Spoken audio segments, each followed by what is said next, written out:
दोस्तों स्वागत है नई वीडियो में। इसमें हम लोग देखेंगे सरकार की शासन प्रणाली, जो कि हमारे इंडियन पॉलिटी का जो एमसीक्यू हम लोग देख रहे थे। एमसीक्यू जो पीवाईक्यू का था, उसमें हम देखेंगे भारत सरकार की जो शासन प्रणाली है, हमारे गवर्नेंस जो है सरकार की शासन प्रणाली, उसमें संसदीय व्यवस्था है, पार्लियामेंट्री सिस्टम। तो इसके जो है हम लोग पीवाईक्यू देखेंगे। तो इनका जो थ्योरी वाला भाग है, थ्योरी हमने देख लिया है वीडियो में, ठीक है। तो जो उत्तर प्रदेश सरकार द्वारा पूछी गई जो भी एग्जाम में क्वेश्चन पूछे गए हैं, उन्हीं का सब कंपाइलेशन है ये, ठीक है। तो अगर आप इंडियन पॉलिटी का हमारा वीडियो नहीं देखें तो उसको भी देख लीजिए, फिर इसके बाद इसको जब सॉल्व करेंगे तो काफ़ी फ़ायदा होगा आपको, ठीक है। तो इसका हम लोग पहला क्वेश्चन देखते हैं कि बिना अनुमति के कितने दिन संसद से अनुपस्थित रहने पर किसी सांसद को अयोग्य घोषित किया जा सकता है। तो 30 दिन दिया है, 60 दिन है, 90 दिन है या 120 दिन है। तो 60 दिन है, बी आंसर इसका सही है। 60 दिन अगर वो बिना सदन के जो अध्यक्ष होते हैं उनकी अनुमति के, अगर 60 दिन तक लगातार वो सदन में उपस्थित नहीं होते हैं सभी बैठकों में, तो उनको अयोग्य घोषित कर दिया जाएगा। व्याख्या पढ़ना होगा तो आप पढ़ लीजिएगा कि यदि कोई संसद सदस्य संसद की अनुमति के बिना 60 दिन की अवधि से अधिक सदन की अनुमति के बिना 60 दिन की अवधि से अधिक समय के लिए सदन की सभी बैठकों में अनुपस्थित रहता है, तो सदन उसका पद रिक्त घोषित कर सकता है। कि 60 दिनों की जो गणना है वो सदन के स्थगन या सत्रावसान की लगातार 4 दिन से अधिक अवधि को शामिल नहीं किया जाता है, ठीक है। दूसरा है सर्वप्रथम संसदात्मक सरकार किस देश में आरंभ हुई थी। तो आरंभ किस देश में हुई थी सर्वप्रथम? तो ग्रेट ब्रिटेन है, बेल्जियम है, फ्रांस है, स्विट्जरलैंड है। तो ग्रेट ब्रिटेन में हुई थी, ए आंसर इसका सही है। तो ग्रेट ब्रिटेन से या यूके से, यूके में सबसे प्रथम पहली बार ये आरंभ हुई थी। इसको बेस्ट मिनिस्टर स्वरूप इसको कहते हैं, बेस्ट मिनिस्टर भी कहते हैं इसको, सरकार का बेस्ट मिनिस्टर स्वरूप भी कहते हैं, कैबिनेट सरकार भी कहते हैं, उत्तरदायी सरकार भी कहते हैं इसको, ठीक है, याद रखिएगा। अगला क्वेश्चन तीसरे नंबर का है कि निम्नलिखित कथनों में से कौन सा सही है? भारतीय संविधान अध्याक्षात्मक है, भारत एक नाम मात्र का राजतंत्र है, भारत एक कुलीन तंत्र है, भारत एक संसदात्मक प्रजातंत्र है। तो डी आंसर सही है, भारत एक संसदात्मक प्रजातंत्र है, ठीक है। प्रजातंत्र है, भारत में लोकतंत्र है। संविधान की प्रस्तावना की अभिव्यक्ति से ही यह बात स्पष्ट हो जाती है कि भारत के संविधान ने राजनीतिक सत्ता का अंतिम स्रोत जनता को ही माना है, ठीक है। अब कथन और कारण वाला क्वेश्चन है चौथे नंबर का कि मंत्री नीति बनाते हैं और लोक सेवक उसका क्रियान्वयन करते हैं। तो पहला ठीक है। संसदीय प्रणाली में मंत्रियों का उत्तरदायित्व का सिद्धांत कार्य करता है। तो दोनों ही कथन सत्य हैं इसमें, ठीक है। ऑप्शन देखते हैं। तो इसमें लिखा है कि दो कथन और कारण दोनों ही सत्य हैं और कथन कारण की सही स्पष्टीकरण है, कथन कारण का सही स्पष्टीकरण है। तो ये पहला ही ठीक है, ठीक है, दोनों ही सत्य हैं और जो स्पष्टीकरण भी करता है। तो 75 संविधान के 75(3) के अनुसार जो मंत्रिपरिषद सामूहिक रूप से लोकसभा के प्रति उत्तरदायी होती है। अब भारतीय संविधान के अंतर्गत विधि बनाने का तो उत्तरदायी संसद को है और नीति बनने के पश्चात क्रियान्वयन का दायित्व जो है लोक सेवकों को जाता है, ठीक है। एक मंत्री का उत्तरदायित्व भी समूची मंत्रिपरिषद का उत्तरदायित्व होता है, ये भी याद रखिएगा। एक मंत्री का उत्तरदायित्व भी समूची मंत्रिपरिषद का उत्तरदायित्व होता है, ठीक है। एक मंत्री के प्रति कुछ अगर होता है तो सारा उत्तरदायित्व पूरे मंत्रियों का होगा। पांचवा है निम्नलिखित में से किस दशक में भारत में संसदात्मक व्यवस्था केंद्रीयता से संघवाद की ओर खिसकी। तो किस वर्ष में संघवाद की ओर खिसका था ये बताइए। तो संघात्मक व्यवस्था हमारे यहाँ पहले से ही थी और सबसे बड़ी बात थी कि कांग्रेस का ही राज्य में भी रूल था और सेंटर में भी रूल था, ठीक है। तो सेंटर राज्य के बीच में ज़्यादा डिस्प्यूट नहीं होता थे, ज़्यादा अधिकारों की मांग जो है राज्य नहीं करते थे सेंटर से। तो संघवाद का असली रूप निकल के नहीं आया था। संघवाद का मतलब है कि आपकी शक्तियाँ अलग है सेंटर की और राज्य की अलग है, बस एक पतली कड़ी है जो इनको बांधा हुआ है, जो कि कभी टूटेगी नहीं, ठीक है। मगर जब राज्य में दोनों एक ही सरकार होती है तो एक कड़ी थोड़ी और चौड़ी हो जाती है इसमें बहुत डिमांड आलोचना नहीं कर पाते ये लोग, तो संघवाद थोड़ा कमज़ोर हो जाता है। जैसे ही क्या हुआ कि इसमें ऑप्शन देखिए 1960 दिया है, 1970 दिया है, 1980 दिया है, ऊपर उनमें से कोई नहीं। तो 1980 का दशक था, उस समय राज्यों में गठबंधन की सरकार बनने लगी। गठबंधन के क्षेत्रीय पार्टियों का बहुत ज़्यादा उदय हुआ। तो जैसे उत्तर प्रदेश में बहुजन समाज पार्टी, समाजवादी पार्टी और इस तरह की जो पार्टियों का उदय हुआ, और तृणमूल कांग्रेस तमिलनाडु में अलग, कर्नाटक में अलग, केरला में अलग, उड़ीसा में अलग, पश्चिम बंगाल में अलग। तो क्या हुआ कि जब अलग अलग सरकार बनने लगी, सेंटर में मान लीजिए कांग्रेस की सरकार है और बाकी जगह कहीं बीजेपी की है, कहीं पे तृणमूल कांग्रेस है, कहीं पे डीएमके है, तो ये लोग इनसे गठबंधन तो नहीं कर सकते ना।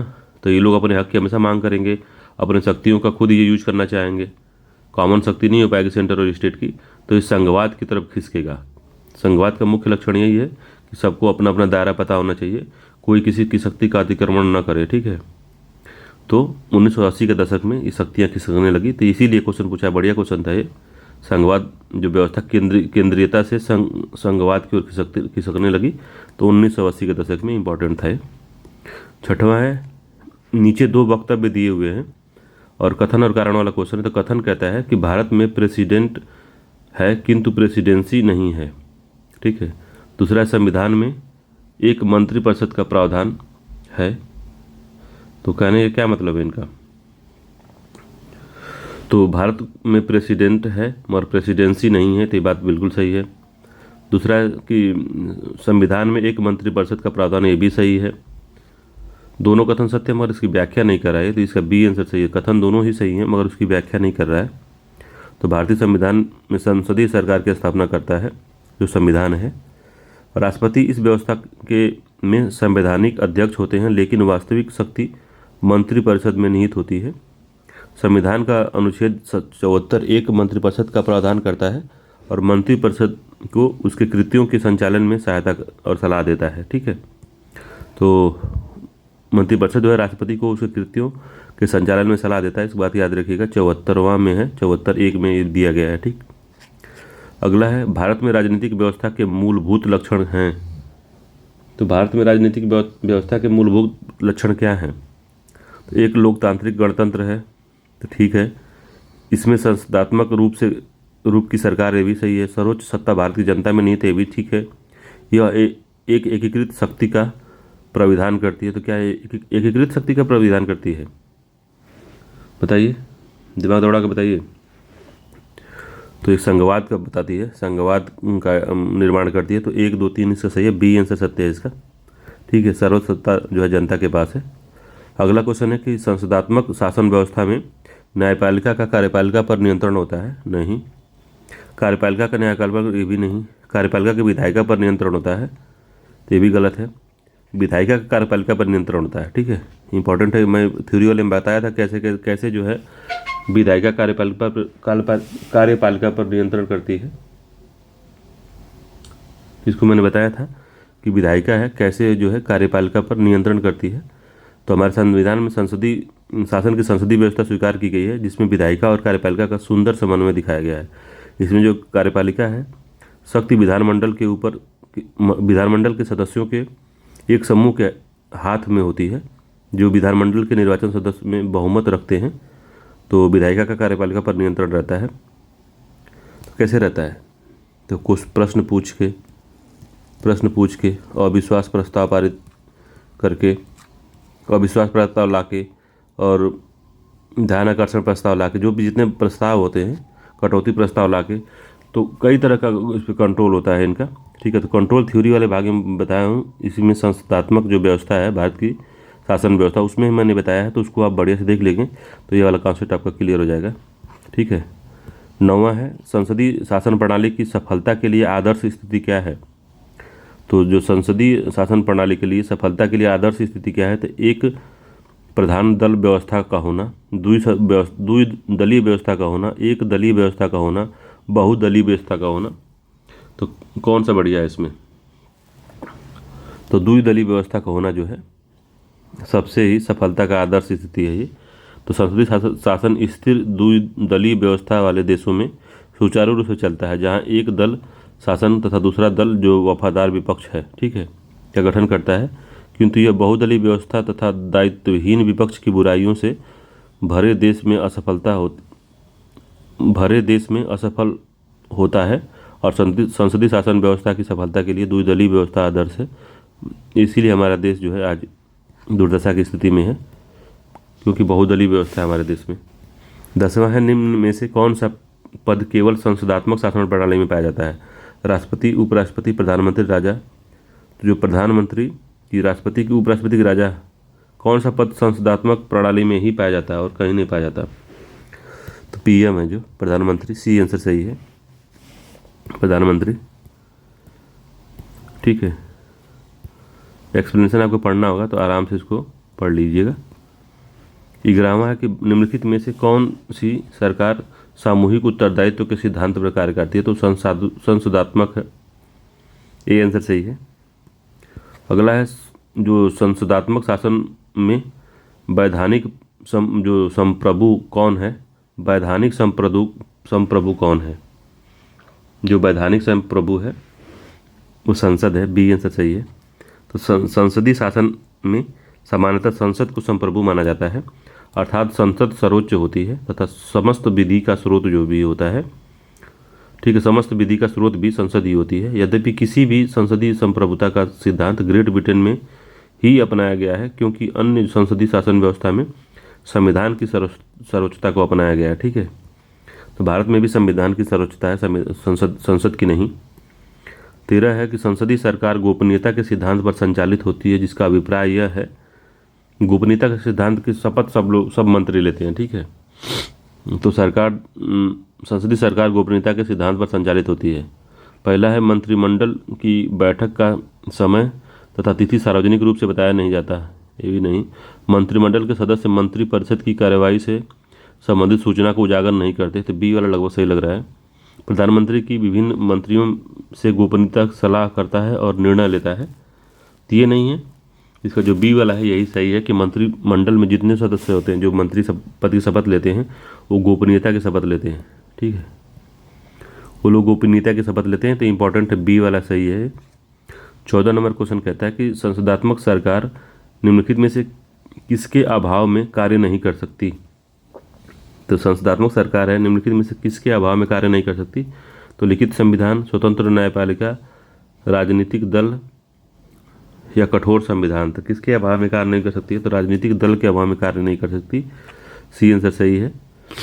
तो राजनीतिक दल के बिना संसदात्मक सरकार कार्य नहीं कर सकती, जैसा कि ब्राइस ने लिखा है कि संसदात्मक सरकार के लिए राजनीतिक दल अनिवार्य है, कोई भी बड़ा स्वतंत्र देश इसके बिना नहीं रह सकता। ठीक है, यही बात है। तो दलीय व्यवस्था होती तभी वहाँ पे संसदात्मक व्यवस्था है, दल होना ही चाहिए, 2 दल मिनिमम।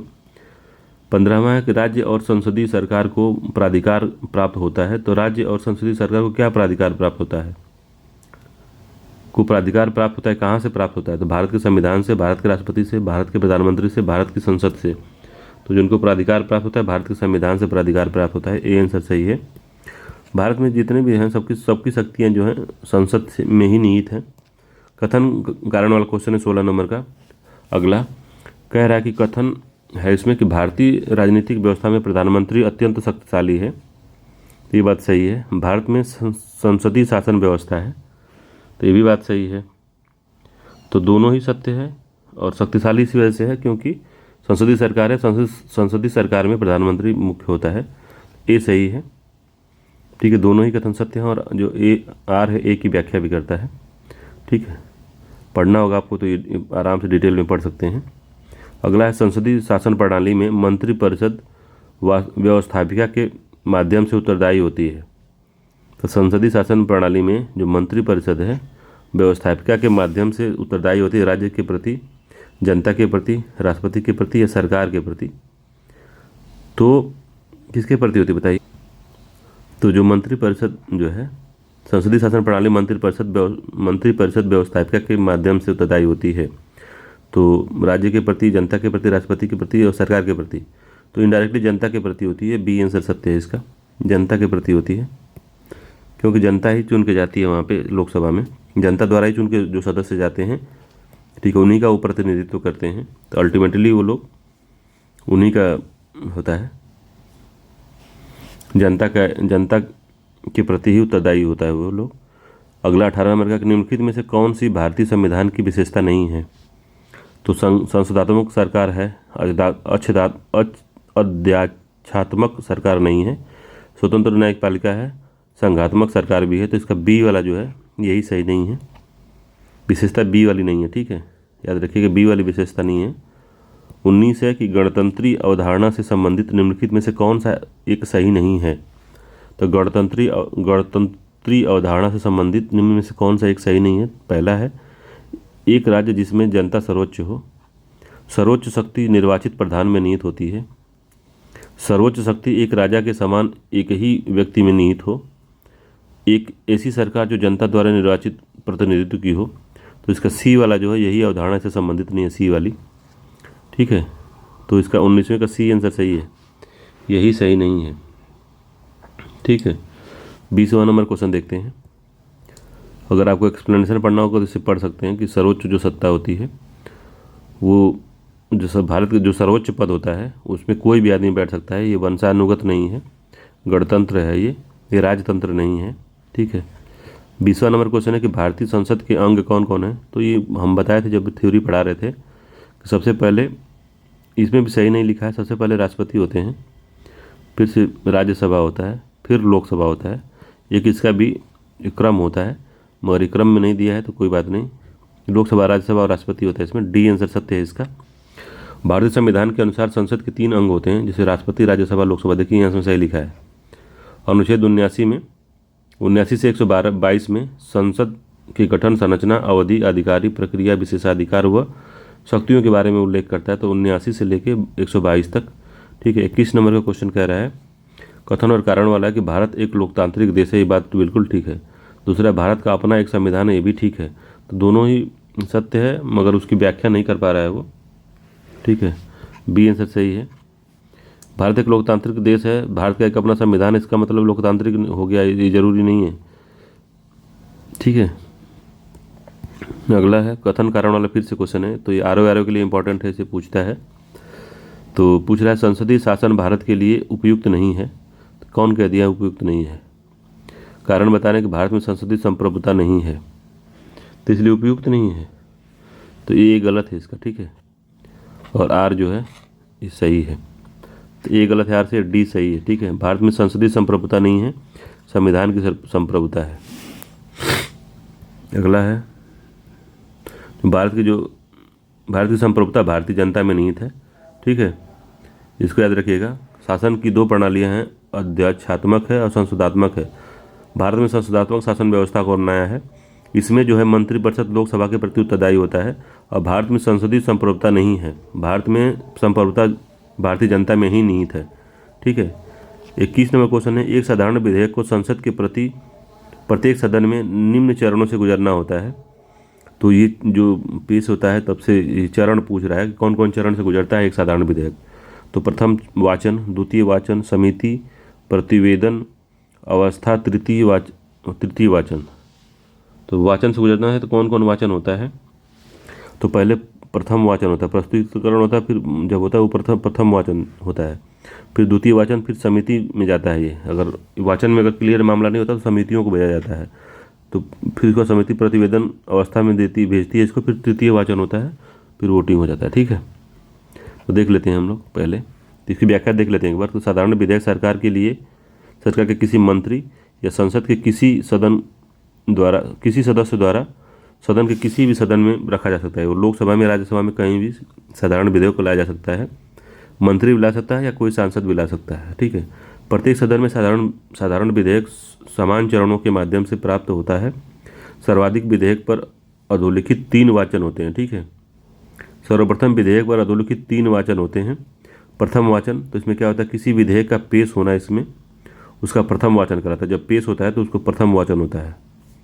जब सदस्य बहुमत से विधेयक का समर्थन करते हैं तो विधेयक सरकारी गजट में प्रकाशित होता है। जब इसको बहुमत से अगर इसको सपोर्ट कर देते हैं लोग, जो सदस्य होते हैं, तो गजट में प्रकाशित होता है। फिर द्वितीय चरण आ जाता है, गजट में प्रकाशन तक प्रथम चरण होता है, फिर गजट के प्रशासन के बाद में द्वितीय प्रकाशित जब हो जाता है तो द्वितीय चरण वाचन शुरू होता है। इस चरण में विधेयक की न केवल सामान्य बल्कि विस्तृत समीक्षा की जाती है। इस चरण में विधेयक को अंतिम रूप प्रदान किया जाता है और विधेयक के प्रस्तुतिकरण की दृष्टि से यह सबसे महत्वपूर्ण चरण है। वास्तव में इस चरण के 3 उपचरण होते हैं, जिनका नाम है साधारण बहस की अवस्था, इसमें बहस होती है। समिति अवस्था, तो समिति में जाता है ये, ठीक है, समितियों को जाता है। अगर बहस हुई, इसमें कुछ कन्फ्यूजन आ रहा है, लोग समझ नहीं पा रहे हैं, तो टेक्निकल समिति जो होती हैं, विभागीय समितियों, तो उनको ट्रांसफ़र किया जाता है और वहाँ पे इसकी होती है। तो संसदीय समितियाँ होती हैं तो उनके पास ही जाता है और वहाँ सब लोग अध्ययन करके सबको समझाते हैं, ठीक है। और उसके बाद प्रतिवेदन अवस्था आती है, ठीक है। समिति जो जाती है समिति के पास तो प्रतिवेदन अवस्था आती है। इसके पश्चात जो होता है प्रतिवेदन अवस्था में, तो पहले क्या होता है, जो विधेयक है सदन में तत्काल विचार किया जाता है। विधेयक को किसी प्रवर समिति को सौंप दिया जाता है। विधेयक को दोनों सदनों की संयुक्त प्रवर समितियों को भेजा जाता है। विधेयक के प्रति जनमत जानने के लिए विधेयक को प्रकाशित किया जाता है, ठीक है। इतना व्यवस्था की जाती है प्रतिवेदन अवस्था में। फिर इसके बाद इसके पश्चात विधेयक का तृतीय वाचन होता है, तृतीय वाचन शुरू होता है इसके बाद, तो जिसमें विधेयक को संपूर्ण रूप से पारित किया जाता है और इस पठन में विस्तृत बहस नहीं होती, न ही संशोधन पेश किया जाता है। इस प्रकार साधारण विधेयक प्रत्येक सदन में इन्हीं 3 चरणों से गुजरता है। तो चरण कौन कौन से थे, प्रथम वाचन, द्वितीय वाचन और समिति अवस्था जो है द्वितीय वाचन का ही भाग है। समिति अवस्था, प्रतिवेदन अवस्था भी द्वितीय वाचन का ही भाग है। फिर से है उसी में तृतीय वाचन शुरू हो जाता है, ठीक है। प्रथम वाचन है, फिर ये द्वितीय वाचन की ये अवस्था पूरी है, यहाँ तक ये जो अवस्था है, तृतीय वाचन को छोड़ के फिर से तृतीय वाचन। तो 1 हो गया, 2 हो गया और 3, मोटा मोटी 3 अवस्था होती है, मगर अंदर उसके 4-5 प्रोसेस होते हैं, ठीक है। तो इसको याद रखिएगा। अगला है कि नीचे दिए गए कथन है और कारण है, इसका पूछ रहा है। तो संसद एक आम भारतीय नागरिक की विचार अभिव्यक्ति की स्वतंत्रता अनुच्छेद 19(2) में दिए गए प्रतिबंधों के अधीन है, ठीक है भाई, प्रतिबंधों के अधीन है, ठीक है। तो पहला ठीक है। दूसरा है संसद में दिए गए किसी भी वक्तव्य के संदर्भ में किसी संसद सदस्य को किसी भी न्यायालय में उत्तरदायी नहीं ठहराया जा सकता। तो दोनों ही सही है इसमें। तो पहला और दूसरा सही है, मगर व्याख्या नहीं है इसकी, तो बी आंसर सही है, ठीक है। आर के कारण ऐसा नहीं है कि 19(2) दिया गया है, संविधान में लिखा गया है, ठीक है। तो इसका बी आंसर सही है, याद रखिएगा। आपको पढ़ना अगर होगा, समझना होगा, तो पूरा इस प्रोसेस को व्याख्या पढ़ लेंगे तो अब एक एक चीज़ क्लियर हो जाएगा क्यों ऐसा बोला गया है, ठीक है। तो याद रखिएगा, इसको समझा दिए हैं हम वहाँ पे अपने थ्योरी वाले भाग में। अगला क्वेश्चन है कि भारत की संसदीय व्यवस्था में शून्यकाल कहाँ से लिया गया है। तो संयुक्त राज्य अमेरिका से, यूएसए से नहीं, जापान से नहीं, दक्षिण अफ्रीका से नहीं, कहीं से नहीं लिया गया है। डी आंसर सही है। भारतीय संसद के दोनों सदनों में के प्रश्नकाल के बाद का समय जो होता है शून्यकाल होता है। शून्यकाल भारतीय संसदीय प्रणाली की देन है और 12 बजे से शुरू होने के कारण इसे शून्यकाल कहा जाता है, ठीक है। 12 बजे शुरू होता है, 00 से शुरू होता है, इसी वजह से इसको शून्यकाल कहा जाता है, ठीक है।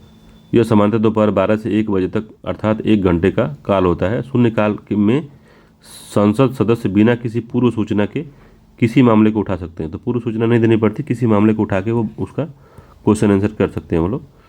24 नंबर क्वेश्चन है कि भारतीय संविधान में भारत की आधिकारिक भाषा से जुड़े प्रावधानों में संसद संशोधन कर सकती है। तो कैसे कर सकती है? साधारण बहुमत से, 2/3 से, 3/4 से, 1/3 से। तो कितने बहुमत से कर सकती है वो? सिंपल क्वेश्चन है, बताइए। तो अपने सदस्य के साधारण बहुमत से कर सकती है, ए आंसर इसका सही है। तो संसद जो है, संसद के अनेक उपवन संसद के दोनों सदनों द्वारा साधारण बहुमत से संशोधित कर सकती है। ये व्यवस्थाएं अनुच्छेद 368 की सीमा से बाहर होते हैं, ठीक है। 368 में विशेष और विशेष प्लस आधा राज्य वाला जो संशोधन होता है वो आता है इसमें, ठीक है। बाकी साधारण बहुमत जो होता है, साधारण संशोधन जो होता है 368 के अधीन नहीं है। इन व्यवस्थाओं में कुछ इस प्रकार हैं। तो नए राज्यों का प्रवेश गठन, नए राज्यों के निर्माण और उनके क्षेत्र सीमाओं में परिवर्तन, नामों में परिवर्तन, ये सब साधारण विधेयक से होते हैं। राज्य विधान परिषद का गठन, निर्माण 169 साधारण विधेयक से, साधारण बहुमत से। राजभाषा, आधिकारिक भाषा के प्रयोग से संबंधित प्रावधान, 5वीं और 6वीं अनुसूची का जो प्रावधान है, ये सब साधारण विधेयक से होता है, ठीक है।